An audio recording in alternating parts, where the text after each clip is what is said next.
जय श्री श्याम। आज हम बात करने जा रहे हैं पुरुषोत्तम मास के अंदर प्रहलाद जी का या हिरण्यकश्यपु का क्या संबंध रहा है, क्या पौराणिक कथा है।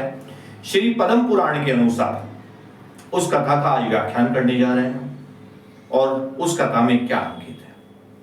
देखिए, एक राक्षस कुल में एक भक्त का जन्म होना कितनी बहुत बड़ी बात है ये। और कैसे जन्म हुआ? एक राक्षस के घर में भक्त का जन्म, ये समझने वाली बात है। हिरण्यकश्यपु भगवान विष्णु के जय पार्षद थे। हिरण्यकश्यप की मृत्यु के बाद हिरण्यकश्यपु ने यह ठान लिया था कि मैं भगवान नारायण से युद्ध करूंगा और उन्हें परास्त करूंगा और मेरे राज्यकाल में उनकी पूजा निषेध करूंगा। इस बात को ध्यान में रखते हुए उन्होंने पहले ब्रह्मा से वरदान मांगने की बात कही कि अगर ब्रह्मा से वरदान मांग लिया जाए अजर अमर होने का, तो क्यों नहीं मेरे लिए ये विष्णु भगवान से लड़ना आसान हो जाएगा। उन्होंने इस संकल्प होके अपने महल से निकले और एक वन में चले गए। जब वो वन में जाते हैं तो देवराज इंद्र एक उपाधि है जिसके ऊपर एक राजा राज करता है, उस पर बैठता है। तो इंद्र को सदैव एक बात का डर रहता है कि कोई व्यक्ति ज्यादा भक्ति करके मेरे आसन पे पदासीन ना हो जाए। इस कार्य हेतु इंद्र ने सोचा कि मुझे क्या करना चाहिए, मेरे को मेरा आसन को कैसे बचाना है। देवगुरु बृहस्पति जी की शरण में जाता है। देवगुरु बृहस्पति जी बोलते हैं कि आप एक काम कीजिए, तोते का स्वरूप लीजिए और भगवान नारायण का जाप करिए। जहां हिरण्यकश्यपु जाप कर रहे हैं वहीं आप चल जाइए। वह मार्गदर्शन, गुरु अपना मार्गदर्शन दे देता है। वह जहां पे हिरण्यकश्यपु वन के अंदर ब्रह्मा जी का मंत्र का उच्चारण करने के लिए जैसे ही बैठते हैं, तोता स्वरूप बन के पेड़ के ऊपर बैठ के इंद्रदेव नारायण नारायण जाप करते हैं। हिरण्यकश्यपु बार बार उस तोते को भगाने की कोशिश करते हैं, लेकिन वो तोता नहीं जाता है। फिर वह स्थान बदल लेते हैं, तोता वापस पुनः उसी स्थान पे पहुंच जाता है और वापस से पुनः जैसे वो ब्रह्मा जी का जाप चालू करते हैं और बोलते हैं नारायण नारायण। अगर आप कोई तपस्या कर रहे हैं और आपके शत्रु के नाम का उच्चारण किया जाता है तो आपकी तपस्या विघ्न मानी जाती है। तो वो सोचते हैं कि आज मैं जो संकल्प लेके निकला वो शुभ समय पर नहीं निकला था, मुझे आज का ये दिन मेरे लिए उपयुक्त नहीं है। हिरण्यकश्यपु ये सोचते हुए अपने घर की तरफ चल जाते हैं। जब वह अपने महल में जाते हैं तो महल में जाते ही देखिए राक्षस की प्रवृत्ति हरदम उत्तेजित होती है, चिल्लाने। जब उसका संकल्प पूरा नहीं हुआ तो वो और भी भड़बड़ास में गया था। तो रानी कयाधु जो थी, उन्हें कयाधु जो देखिए पत्नी कोई की भी हो धर्म पत्नी कहलाती है। वो हरदम चाहती थी हिरण्यकश्यपु भगवान नारायण की सेवा करे, भगवान नारायण की पूजा होने दे अपने राज्य में, कोई भगवान नारायण से विरोध ना हो। लेकिन उसके समझाने का कोई फर्क नहीं था। उन्होंने जाकर पूछा तो बोले आज का मेरा दिन खराब है। क्यों? क्योंकि आज वहां एक तोता आया और तोते ने बार बार में जैसे ही मैं पूजा करने बैठा तो उसने बोला नारायण नारायण। वो मायावी था। कयाधु को तुरंत दिमाग में, धर्म पत्नी वही होती है जो सत्कर्म की बात तुरंत पकड़ ले। वो पकड़ ली कि इनके मुख से, हिरण्यकश्यपु के मुख से नारायण निकलना मतलब कोई ना कोई शुभ संकेत मेरे लिए है। हिरण्यकश्यपु उसको शुभ संकेत नहीं मान रहे हैं, लेकिन कयाधु उसको शुभ संकेत मान रही है। कयाधु तारीफ करने लगी, अरे आप तो चक्रवर्ती हैं, आप तो बड़े विजयशाली हैं, आपसे बड़ा इस संसार में कोई नहीं है। आप क्या नारायण से डर गए हैं? आपको तोते को ने क्या बोला था आपको जो आप उठ गए? तो बोलता है कुछ नहीं, वो नारायण नारायण बोला। मतलब जितनी बार कयाधु पूछे उतनी बार वो जवाब में नारायण नारायण बोले। अब समय आ गया भोजन का। वो भोजन कराते वक्त भी पंखा ढुराती जा रही थी और पूछ रही थी तो आप दूसरी जगह बैठ जाते। तो बोले हाँ मैं दूसरी जगह भी बैठा, लेकिन वो वहां पे भी आके तोता एक ही शब्द बोल रहा था। बोले कौन सा शब्द बोल रहा था? बोले नारायण नारायण। ऐसा पूरा दिनचर्या में वो नारायण के असंख्य जाप करवा दी।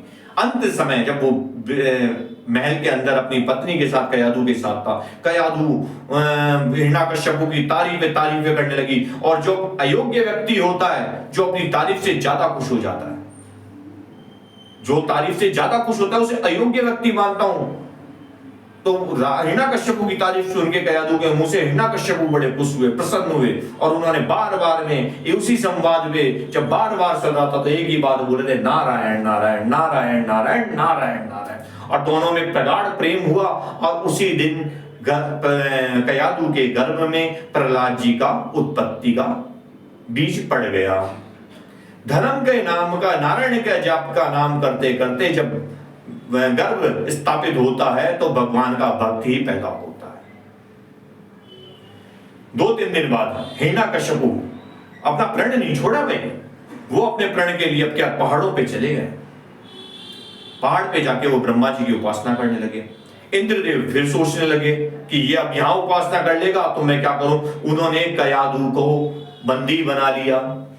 इंद्र ने कयाधु को बंदी बना लिया, हिरण्याकश्यपु की पत्नी को बंदी बना लिया, जब उनके घर में गर्भ के अंदर प्रहलाद जी थे।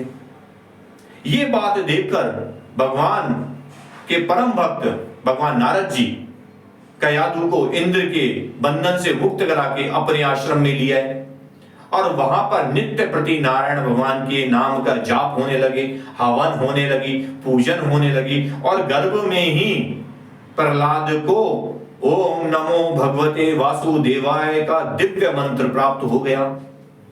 इतना बड़ा मंत्र गर्भ में प्राप्त हो जाए, सारी नारायण की शक्तियां जो बाहर नारद जी के द्वारा प्राप्त हो जाए तो वो भक्ति ही होगा। इधर हिरण्याकश्यपु भी अपनी तल्लीनता से ब्रह्मा जी की उपासना कर रहा था। ब्रह्मदेव प्रसन्न हुए, उन्होंने उनसे वरदान मांगा।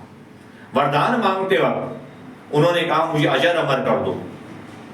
ब्रह्मा जी ने कहा जो पृथ्वी पे आया है उसका जाना सुनिश्चित है, लेकिन मैं प्रसन्न हूं, आप अपनी परिस्थिति अनुकूलता से आप मेरे से वरदान मांगिए, मगर मैं अजर अमर करने का आपको वरदान नहीं दे सकता हूं। तो उन्होंने बोला चलो आप अजर अमर ना करो तो मेरे मांगे हुए वरदान को दे दीजिए। उन्होंने बोला बताइए आपका क्या वरदान है। हिरण्याकश्यपु ने बोला सबसे पहले मैं न नर से मरूंगा न मैं पशु से मरूंगा, मतलब मैं आदमी से नहीं मरूंगा, मैं किसी पशु से नहीं मरूंगा। भगवान ने कहा तथास्तु। न मैं ऊपर मरूंगा न मैं नीचे मरूंगा, भगवान ने कहा तथास्तु। न मैं बाहर मरूंगा न मैं अंदर मरूंगा, भगवान ने कहा तथास्तु। न मैं सुबह मरूंगा न मैं शाम को मरूंगा, भगवान ने कहा तथास्तु। न अस्त्र से मरूंगा न शस्त्र से मरूंगा, भगवान ने कहा तथास्तु। फिर ब्रह्मा जी ने बोला और कुछ भी मांगना है तो मांग लीजिए। तो उन्होंने कहा कि हाँ बिल्कुल एक चीज और मांगनी है। क्या? ये जो 12 महीने आपने बनाए हैं ब्रह्मा जी, मैं उसमें भी नहीं मरूंगा। भगवान ब्रह्मा जी ने कहा तथास्तु। इन 12 महीनों के अंदर हिरण्याकश्यपु को अब हो गया था कि मैंने ऐसा वरदान मांग लिया कि मैं अजर अमर हो गया, मैं किसी प्रकार से अब मेरी मृत्यु नहीं हो सकती है।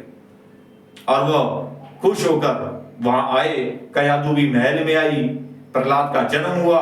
हिरण्याकश्यपु बहुत खुश हुए, एक तरफ उन्हें वरदान मिला, एक तरफ उन्हें पुत्र रत्न मिला, और वह ऐसा हर्ष उल्लास से अपना उत्सव मनाने लगे। भगवान नारायण की भक्ति बिल्कुल बंद करवा दी, कोई पूजा पाठ नहीं, ब्राह्मणों को ऋषियों को सबको परेशान कर दिया। धीरे धीरे प्रहलाद जी बड़े होने लगे और उनके मुख से नारायण का जाप सुनते ही हिरण्याकश्यपु की धरती हिल गई। उन्होंने बोला कोई ना कोई मेरे बच्चे को बहका रहा है, बरगला रहा है मेरे प्रति, कोई मेरा शत्रु इसके साथ मिला हुआ है। लेकिन सब प्रयास किए गए मगर वो नारायण का जाप नहीं छोड़ा। शुक्राचार्य जी के पुत्रों को बुलाया गया और उन्हें बोला कि इसे शस्त्र की और अस्त्र की दोनों की शिक्षा दी जाए। वहां पे उनके आश्रम में जाके उनके सारे शिष्यों को सबको नारायण जाप कराने लगे, सबको नारायण की भक्ति में मग्न कर दिया। सारे आगे हिरण्याकश्यपु को बोलने लगे कि ये सुधरने वाला नहीं है, ये तो राजा जी के हिरण्यकश्यपु जी के आदेश का तोड़ रहा है, जिससे संसार में हम लोगों को हिरण्यकश्यपु जी का वो सहन करना पड़ेगा, दंड सहन करना पड़ेगा। सबने हिरण्यकश्यपु जी की को जाके ये बात बताई। कथक प्रयास करे, पहाड़ से घेरा, नहीं मरा। खंबे पे, गरम खंबे पे बांधा, नहीं मरा। होलिका को गोद में लेके बैठ गए, नहीं मरा। अंत में हिरण्यकश्यपु जी ने प्रहलाद को मारने के हेतु और उसके भगवान की परीक्षा लेने हेतु एक परीक्षा ले डाली, और परीक्षा में प्रहलाद जी की भक्ति सफल हुई। नारायण भगवान नरसिंह अवतार धारण करके, विराट रूप धारण करके नरसिंह का, और आके हिरण्यकश्यपु को मारा। जब हिरण्यकश्यपु को मार रहे थे तो उससे पहले उन्होंने पकड़ के उसे वरदान याद दिलाया कि तुमने बोला था, ब्रह्मा जी से वरदान मांगा था कि न मैं दिन में मरूंगा न मैं रात को मरूंगा, देखो संध्या का टाइम है। तुमने कहा था न मैं बाहर मरूंगा न मैं अंदर मरूंगा, तुम देख लो तुम देहरी के ऊपर हो। तुमने कहा था मैं नर से नहीं मरूंगा, मैं पशु से नहीं मरूंगा, तो मैं आधा नर हूं आधा पशु हूं। तुमने कहा था मैं न अस्त्र से मरूंगा न मैं शस्त्र से मरूंगा, तुम्हें मेरे नाखूनों के द्वारा मैं मार रहा हूं। इतनी बात कही। हिरण्यकश्यप फिर मुस्कुराए, बोले मैंने ये भी तो कहा था कि ब्रह्मा जी के द्वारा बनाए हुए 12 महीनों में मैं कभी नहीं मरूंगा। तो नरसिंह भगवान मुस्कुराते बोले कि ध्यान रखो कि ये वो 12 महीने भी नहीं है, ये पुरुषोत्तम मास है, ये अधिक मास है, ये मेरा महीना है। इसलिए ये उन 12 महीने ब्रह्मा जी के द्वारा बनाए हुए 12 महीने नहीं है, ये पुरुषोत्तम मास है जो मेरा है, उसके अंदर मैं आपका वध कर रहा हूं। ये समस्त बातें बोलते हुए पुरुषोत्तम मास के अंदर उनको चीर दिया और हिरण्यकश्यपु को मार दिया। जब हिरण्यकश्यपु का वध हो गया था, उसके बाद लक्ष्मी जी स्वयं भगवान नरसिंह का रूप देखकर डर रही थी। भगवान के अनन्य भक्त नारद जी उस रूप को देख के डर रहे थे। त्रिलोकी के नाथ सारे सब लोग उस रूप को देख के डर रहे थे। लेकिन डर किसके मन में नहीं होता? डर सदैव उसके मन में नहीं होता जो अपने सर्वस्व को भगवान नारायण को समर्पित कर देता है। जिसने अपने तन मन से नारायण को समर्पित कर दिया, वो का व्यक्ति नहीं डरता है। तो गर्भ की अवस्था से ही प्रहलाद जी ने तो अपने आप को नारायण को समर्पित कर दिया था। वो तुरंत नारद जी के उनके गुरु की आदेश मिला कि आप जाएं और नरसिंह भगवान के क्रोध को शांत करें। वो बिना हिचक नरसिंह भगवान के पास पहुंच गए, जबकि उन्होंने ऐसा मंजर देखा था जिसमें उन्होंने अपने पिता की मृत्यु देखी थी। फिर भी वो खुश होके नरसिंह भगवान के पास गए और उनकी गोद में विराजमान हो गए, और गोद में विराजमान होकर नरसिंह भगवान उन्हें लाड़ दुलार करने लगे। तो ऐसे इस कथा में एक भक्त की भक्ति, एक संतान उत्पत्ति की स्थिति, और इसमें पुरुषोत्तम मास की भक्ति बताई गई है। जय जो पार्षद थे, किन्हीं कारणों से उन्हें राक्षस कुल में आना पड़ा, लेकिन उनका उद्धार करने के लिए भगवान नारायण पुरुषोत्तम मास में आए। ये भी एक बहुत सौभाग्य की बात है। जब हमारा प्रारब्ध में कोई ऐसा कर्म हो जाए जिसके कारण मगर हमारा उद्धार, तो भगवान नारायण को समर्पित करिए। पाप पुण्य सारे नारायण को समर्पित कर दिए, मगर इसका मतलब ये नहीं है हर बार पाप करे जाए और हर बार नारायण को समर्पित करे जाए। ये भी करेंगे तो आपके लिए परिणाम उचित नहीं होगा। ऐसी कथाएं पुरुषोत्तम मास की जुड़ी हुई है। हम आगे भी ऐसे पुरुषोत्तम मास से संबंधित इस महीने की कथाओं में बताएंगे, कृष्ण लीलाओं के बारे में भी बताएंगे, और पद्म पुराण में जो उल्लेख है उसके बारे में हमने आज बताया। आगे हम बताएंगे कि विषपान जो भोलेनाथ ने किया था वो पुरुषोत्तम मास में क्या महत्वता थी, उसके बारे में बताएंगे। इस पुरुषोत्तम मास में आप भक्ति मार्ग में लगें, दीपदान करें, पूजा पाठ करें, जल दान करें। ज्येष्ठ महीने का पुरुषोत्तम मास है, जल का दान करना सबसे श्रेष्ठ माना जाएगा। भागवत का वाचन, भागवत पढ़ना सबसे श्रेष्ठ माना जाएगा। निर्धनों के जो निर्धन है, गरीब लोगों की